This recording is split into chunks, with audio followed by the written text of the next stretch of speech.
Hello, welcome back to our channel foodie wanderer. তো এখন আমরা দাঁড়িয়ে আছি তেনজিং নোরগে বাস স্ট্যান্ড, বা যেটাকে বলা হয় শিলিগুড়ি বাস টার্মিনাস, সরকারি বাস টার্মিনাস এনবিএসটিসির। তো এখান থেকে আমরা এবার চলে যাব আজকের আমাদের গন্তব্য, সেটা হলো পিলিং। তো আমরা আজকে 26 জানুয়ারি, আজকের থেকে প্রজাতন্ত্র দিবসে মাত্র 2 রাত 3 দিনের একখানা পেলিং ট্যুর করব। আর এই ট্যুরের সঙ্গী থাকবে হলো তোমরা। তো দেখতে থাকো। এখানে আমরা একদমই পুরোপুরি প্রি প্ল্যান কিছু করিনি। এখানে এসে এখন কোনো প্যাকেজ ট্যুর নয়, এখান থেকে ট্যাক্সি ভাড়া করব বা রিজার্ভ করব, বা দেখবো যে শেয়ারিংয়ে যাওয়ার অপশান আছে কিনা। যেহেতু আমাদের সাথে অনেক লাগেজ আছে, 4 জনের ফ্যামিলি, তো সেইটা নিয়ে দেখবো যে কি কি অপশান এখানে আছে। তো আপাতত আমরা এনবিএসটিসির বাস টার্মিনাসে আছি, আর এখান থেকে আমাদের জার্নিটা শুরু হচ্ছে। আর এখন বাজে ঘড়ির কাঁটায় সকাল 11টা। এখান থেকে তাড়াতাড়ি বেরোতে হবে, কিন্তু তার আগে কিছু ভারী খাবার খেয়ে নিতে হবে। ব্রেকফাস্ট তো হবে না, তো ব্রাঞ্চ হয়ে যাবে, লাঞ্চ মিলিয়ে যেটাকে বলা হয় ব্রাঞ্চ, সেইটাই হবে, সেটাই আমরা খাবো। তো এখানে বেশি দূর যাওয়ার অপশন নেই, কারণ তাড়াতাড়ি করতে হবে সবকিছু। তো বাস টার্মিনাসের ভিতরেই দেখবো যে কোনটা ভালো কি জায়গা আছে মোটামুটি, কারণ ভাতই খেয়ে নেবো, কারণ সারা রাস্তায় কিন্তু আর সেরকম হেভি খাওয়ার কিছু পাওয়া না, বা অত ভালো কোয়ালিটির হয়তো পাওয়া যাবে না, মানে হয়তো পেলেও সেই মোমো টোমো এই সমস্ত খাবো। তো এখন একটু ভাত খেয়ে নেবো, কারণ বাঙালি ভাত ছাড়া কিন্তু দিনটা শুরু করা মুশকিল। তাহলে চলো দেখে নিই এখানে কি অপশন আছে, এনবিএসটিসি এই বাস টার্মিনাসের ভেতরে কি খাওয়া দাওয়া অপশন আছে সেটা দেখে নিই। তো এই টার্মিনাসের পেছনেই একখানা SJDA ইনডোর মার্কেট কমপ্লেক্স আছে। তো এর ভিতরে ছোট ছোট কিন্তু মানে পাইস হোটেল টাইপের এরকম দোকান আছে, কারণ সামনের যে দোকানগুলো চকচকা, কিন্তু ওই ভুটিয়া রান্না, ঠিক আছে, বাঙালি রান্না নয়। এই ভিতরে দেখলাম যে করছে, যার কাছে খাবো, কি গোপাল হোটেল, তো সেখানে দেখলাম যে বাঙালি লোক রান্না করছে, মানে ভাত ডাল, ভীষণ নিট এন্ড ক্লিনও জায়গাটা একদম। তো ওখানে বসে শান্তভাবে তুমি খেতে পারবে। খাওয়ারটা কেমন হয় চলো ভেতরে গিয়ে দেখিয়ে দিই কি মেনু আছে। মানে আমরা আজকে ঠিক করেছি যে এখন যেহেতু জার্নি আছে একটা 5-6 ঘন্টার, একটু লাইট মানে ভাত ডালের উপরেই থাকবো, ঠিক আছে। তা চলো যাই ভিতরে পাইস হোটেলটা, সেখানে গিয়ে তোমাদের দেখাচ্ছি যে কি কি মেনু আছে। এখানে খাওয়া দাওয়া নিয়ে নিয়েছে, যেটা ডাল, আলু ফুলকপি ভাজা, বেগুন ভাজা, স্যালাড। তো এই ভেজ খেয়েই এখান থেকে বেরোবো। তো এখানে এই ভেজ খাওয়াটাই আর কি শ্রেয়, কারণ 5-6 ঘন্টার একটা জার্নি আছে। তো এখান থেকে ভেজ খেয়ে এবার যাব হলো গাড়ি বুক করতে। ডাল ভাত খাওয়া দাওয়া সেরে এখন চলেছি ট্যাক্সি স্ট্যান্ডের দিকে, কারণ ওখান থেকে আমাদের ট্যাক্সি রিজার্ভ করতে হবে। তো যেহেতু 4 জনের আছি, তো মোটামুটি চেষ্টা করবো 4 সিটার গাড়ি একটা রিজার্ভ করে নেওয়ার, তাতে একটু পয়সাটাও কমবে, বড় গাড়ি নিলে দামটাও বড় পড়বে। আর দেখি শেয়ারিংয়ের অপশান কি আছে। শেয়ারিংটা অত প্রেফারেবল নয়, তার কারণ যেহেতু লাগেজ প্রচুর আছে। তো চলো যাই বাইরে, দেখি কে কি রেট বলছে। সিকিমে যাওয়ার সমস্ত যে গাড়ি, মানে সরকারি গাড়ি, এইখানে তোমরা পেয়ে যাবে যে সিকিম ট্যুরিজম ইনফরমেশন সেন্টার, বা আমার পিছনে আছে SNT বুকিং অফিস শিলিগুড়ি। তো এখান থেকে কিন্তু সমস্ত যে সিকিম যাওয়ার গাড়ি সেগুলো কিন্তু পাওয়া যায়। এখানে যে বাস আছে সেই বাস কিন্তু এখান থেকে তোমরা পেয়ে যাবে, বা তোমরা যদি যে শেয়ারিং ট্যাক্সি, বা যদি মানে প্রি বুক নিজের বুকিং করা যে ট্যাক্সি, সেটাও তোমরা পেয়ে যাবে। তো আমরা এখান থেকেই গাড়ি ঠিক করছি, একটু বার্গেনিং চলছে। 5,000 ওরা বলছে রেট, আমি বলেছি 4,500 4,500, বা দেখা যাক মানে কত কি দামে ঠিক হয় সেটা তোমাদের জানাবো। তো মোটামুটি আমরা যেহেতু 4 জন আছি, ওয়াগনার এখানে দেখছি, কিন্তু আমাদের যেহেতু লাগেজ বেশি আছে, এটা কিন্তু বড় জ্বালা ঘুরতে গিয়ে, যে লাগেজ বেশি রাখা যাবে না। কিন্তু যাই হোক, ফ্যামিলি নিয়ে এলে যেটা হয় যে লাগেজ বেশি হয়ে গেছে, তো ক্যারিয়ার ছাড়া গাড়ি নিয়ে এলে খুব মুশকিল হয়ে যাবে। তো ক্যারিয়ারওয়ালা গাড়ি দেখছি, তো এটার জন্য একটু ওয়েট করছি, আর দামটাও একটু নেগোশিয়েট করার চেষ্টা করছি। আর এখান থেকে কিন্তু সিকিম, গ্যাংটক, সিকিমের সমস্ত জায়গায় যাওয়ার কিন্তু বাস সার্ভিস তোমরা এই জায়গায়, এই SNT এই জায়গাটাতে পেয়ে যাবে। অবশেষে আমরা শিলিগুড়ি থেকে রওনা হলাম দুপুর 1টার সময় পেলিংয়ের উদ্দেশ্যে। আর আমাদের গাড়ি ওয়েস্ট বেঙ্গলের গাড়ি, কিন্তু সিকিমে ঘোরার জন্য সিকিমের গাড়ির প্রয়োজন, তাই আমরা মাল্লিতে গিয়ে আমাদের গাড়িটা চেঞ্জ করে নেব, আর সেখানেই প্রথম আমাদের স্টপেজ দেব। তো এখন চলে এসেছি একটু খাওয়া দাওয়া। তো এখন তো আর কি ভাত খাওয়ার টাইম, কিন্তু ভাত যেহেতু সকালেই খেয়ে নিয়েছি, তাই এখন পাহাড়ে এলে মানে চাইনিজ আইটেম স্পেশালি হলো মোমো, ঠিক আছে। তো এরকম এখানকার মোমো, এরকম ডাম্পলিংস টাইপের ছোট ছোট, হ্যাঁ, এই মোমোগুলো নিয়ে নিয়েছি, আর সাথে নিয়ে নিয়েছি চাউমিন। তো এটা দিয়ে খাওয়া দাওয়া চলছে। তো প্রচুর লেট হচ্ছে যেতে, তার কারণ রাস্তায় প্রচণ্ড জ্যাম, জানি না কখন গিয়ে পৌঁছাবো আলটিমেটলি পেলিংয়ে। এখন বাজে ঘড়িতে 3টে, তো দেখা যাক কত টাইম লাগে আরও, মানে প্রচুর লেট হয়ে গেছে, আরও দেখা যাক যে রাস্তায় যেতে যেতে কত টাইম লাগে। অবশেষে বেঙ্গল আর সিকিমের বর্ডার মাল্লি থেকে আমরা খাওয়া দাওয়া করে গাড়ি চেঞ্জ করে ঢুকে গেলাম সিকিমে। তখন বাজে ঘড়ির কাঁটায় বিকেল 4টে। একদিকে সুন্দর পাহাড় আর অন্যদিকে তিস্তা নদী, দুর্দান্ত ভিউ উপভোগ করতে করতে আমরা চলেছি সিকিমের পথ ধরে। কিন্তু অল্প দূর এগোতেই আমাদের সফর সঙ্গী হলো বৃষ্টি, আর এই বৃষ্টি আমাদের পিছু ছাড়লো না। সফর যতই এগোতে যাচ্ছে ততই বৃষ্টির প্রকোপ বাড়তে আছে। তো একটা চিন্তাও হচ্ছিল যে বৃষ্টির জন্য গাড়ি চালাতেও দেরি হচ্ছিল। অবশেষে বৃষ্টি মাথায় নিয়েই আমরা পৌঁছলাম জোরথাঙে। তোমরা যদি কেউ শেয়ার গাড়িতে আসো তাহলে কিন্তু তোমাদের জোরথাঙে নামতে হবে, আর এখান থেকে গাড়ি চেঞ্জ করে আবার বুকিং করে পেলিংয়ের উদ্দেশ্যে যেতে হবে। আলটিমেটলি আমরা শিলিগুড়ি থেকে আমাদের পেলিংয়ের হোমস্টে অধিকারী হোমস্টেতে এসে পৌঁছালাম। এখন বাজে সন্ধ্যা 7:30, মানে প্রচণ্ড কিন্তু দেরি হয়ে গেছে, রাস্তায় জ্যাম ছিল। আর সিকিমে ঢোকার পর থেকেই কিন্তু বৃষ্টি চলছে ঝিরিঝিরি, আর বৃষ্টি মাথায় নিয়ে কিন্তু এই হোমস্টেতে ঢুকলাম। এবার চলো হোমস্টের ভিতরের দিকে যাওয়া যাক। আমরা সবাই হোমস্টেতে প্রবেশ করার পরেই রিসেপশনে আমাদেরকে উত্তরীয় পরিয়ে এক অভিনব কায়দায় স্বাগত জানানো হলো। অনেকটাই কিন্তু আনএক্সপেক্টেড ছিল এরকম ধরনের ওয়ার্ম ওয়েলকাম। এখানে কিন্তু খুব সুন্দর লাইট করে এবং সাজানো আছে হোমস্টেটা, আর ঝিরিঝিরি বৃষ্টি পড়ছে। আশা করবো কালকে সকালে ওয়েদারটা ক্লিয়ার হয়ে যাবে, যাতে করে আমরা প্রপারলি ঘুরতে পারি পেলিংয়ে। আর মানে রাত্রে তো সুন্দরই লাগছে দেখতে খুব, আর আশা করবো যে সকালবেলাটা ক্লিয়ার হয়ে যাক, যাতে এখান থেকে শুনেছি কাঞ্চনজঙ্ঘার খুব সুন্দর ভিউ পাওয়া যায়। তো সেটা দেখার জন্য মুখিয়ে আছি। তো চলো এবার তোমাদের রুমগুলো দেখিয়ে দিই। দেখো রুমের ভেতরটায় তোমাদের নিয়ে যাই।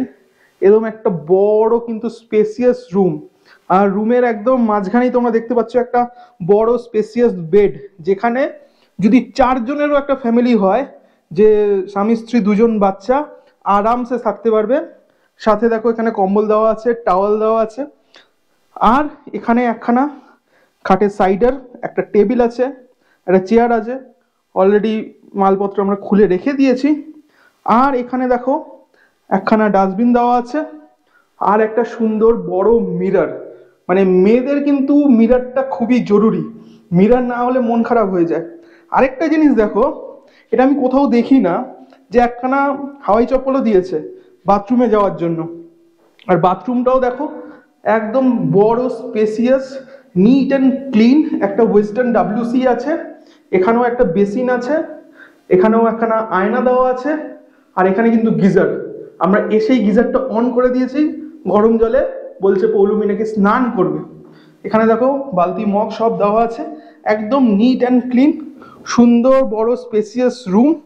আর এই রুমের বিশেষত্ব যেটা হলো যে এই রুমের ব্যালকনি বা এই যে বড় বড় জানলাগুলো আছে, এখন তো দেখতে পাচ্ছ যে বাইরে পুরোপুরি অন্ধকার, কিন্তু এই ব্যালকনি থেকেই নাকি সকালবেলার কাঞ্চনজঙ্ঘা ভিউ দেখা যায়। ইভেন এই হোমস্টে থেকে নাকি কাঞ্চনজঙ্ঘা 360 ডিগ্রি ভিউ দেখা যায়, মানে হোমস্টের যেই কর্নারেই যাব সেখান থেকে নাকি কাঞ্চনজঙ্ঘা দেখতে পাবো। তো আমরা তো রাত করে ফিরেছি, এখন তো কাঞ্চনজঙ্ঘা দেখার কোনো প্রশ্নই উঠছে না। আর আরেকটা যেটা ব্যাপার, যে বৃষ্টি পড়ছে, জানি না কালকে ওয়েদারটা কীরকম থাকলে, মেঘলা থাকলে তো কেলো, আর যদি না হয় তাহলে তো দারুণ। তো চেষ্টা করব কাঞ্চনজঙ্ঘাটা তোমাদেরকে দেখানোর, দুর্দান্ত ভিউটা ওঠানোর, আর ড্রোন ফুটেজ সকালে আসবে। হোমস্টেতে আসার সাথে সাথে একটা ওয়ার্ম ওয়েলকামের পরেই একটা কিন্তু চা চলে এলো। কিরম লাগছে? দারুণ ভালো লাগছে, অসাধারণ চা দিয়েছে, আদা দিয়ে সুন্দর করে। আর একজনের চায়ে মন নেই, খালি ওষুধের পোটলা নিয়ে ওষুধ খাচ্ছে। হ্যাঁ ওষুধ, ডাক্তার, আমাদের ডাক্তার ওষুধ খাবে খালি। হ্যাঁ এই যে সিনিয়র ডাক্তার বাড়িতে চায়ে মন নেই, খালি ওষুধে মন। তো এখন যাই হোক, তুই চা খাওয়ার পর্ব শেষ হোক, তারপরে আমাদের ডিনার রেডি হচ্ছে, কারণ অলরেডি আমরা লেট হয়ে গেছি। তো চায়ের পরে ডাইরেক্ট ডিনার।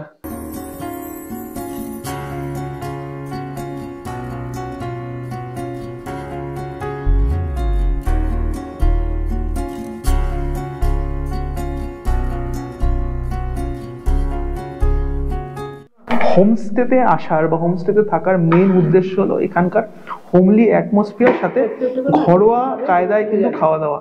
আমরা বাঙালিরা খেতে যেমন ভালোবাসি, ঘুরতেও তেমনি ভালোবাসি, আর ঘোরার সাথে সাথে যদি এরকম ঘরোয়া খাবার পাওয়া যায় তাহলে তো ব্যাপারই আলাদা।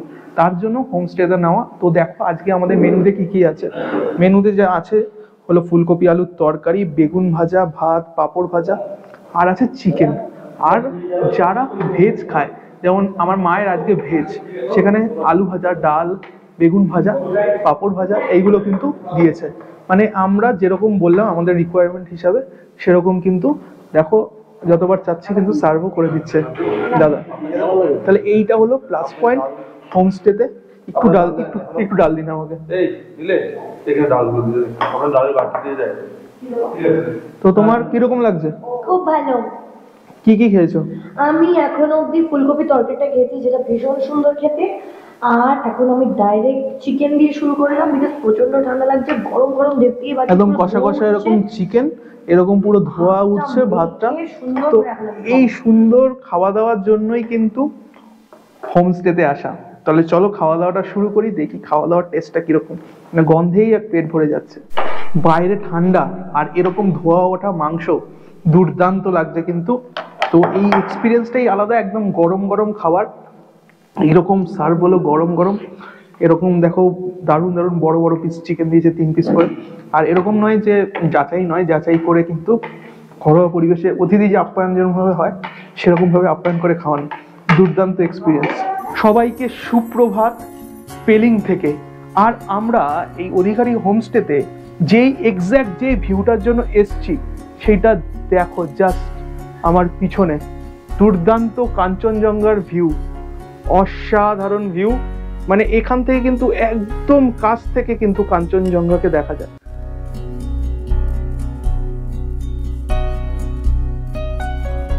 কালকে সারা দিন বৃষ্টি ছিল, মেঘলা ওয়েদার। মানে বিকেলে থেকে তো একদমই কিছু দেখা যাচ্ছিল না, অন্ধকার হয়ে গেছিল।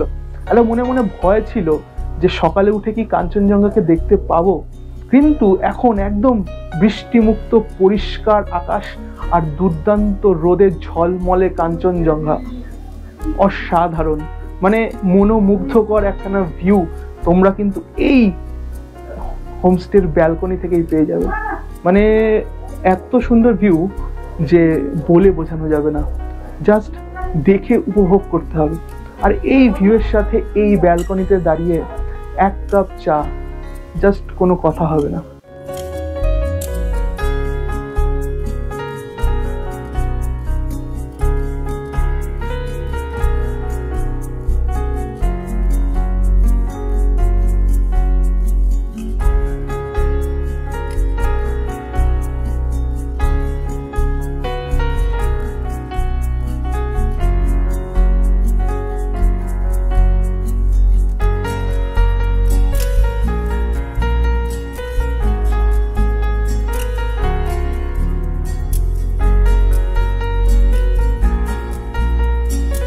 তো আবার চলে এসেছি ডাইনিং এরিয়াতে।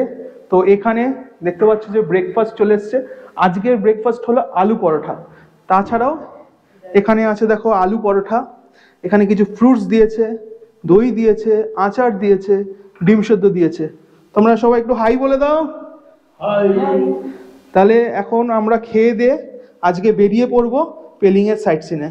এই হোমস্টেতে 2খানা এরকম কটেজ আছে, আর এরকম নতুন বিল্ডিং হয়েছে, উপরে এরকম 4খানা রুম আছে।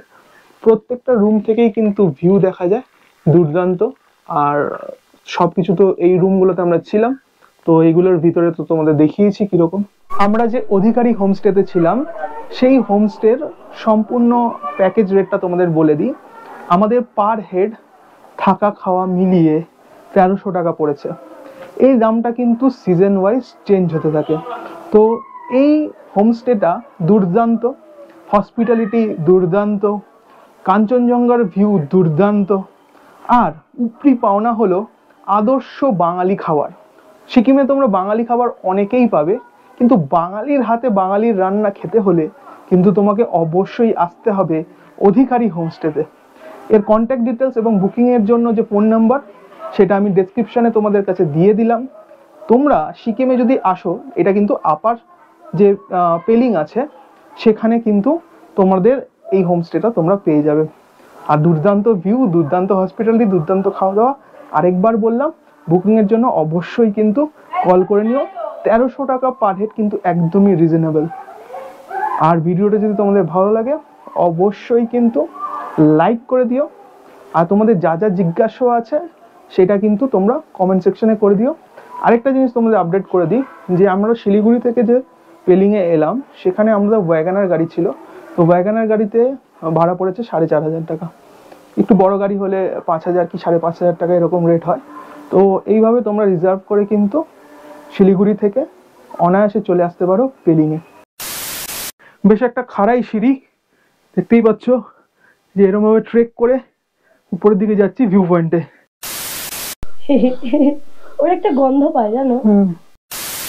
ট্রেক করতে করতে একেবারে দম বেরিয়ে গেছে, মানে সেই মরুচিত্র হিমলাজ ওর গান মনে পড়ছে, কত দূর আর কত দূর।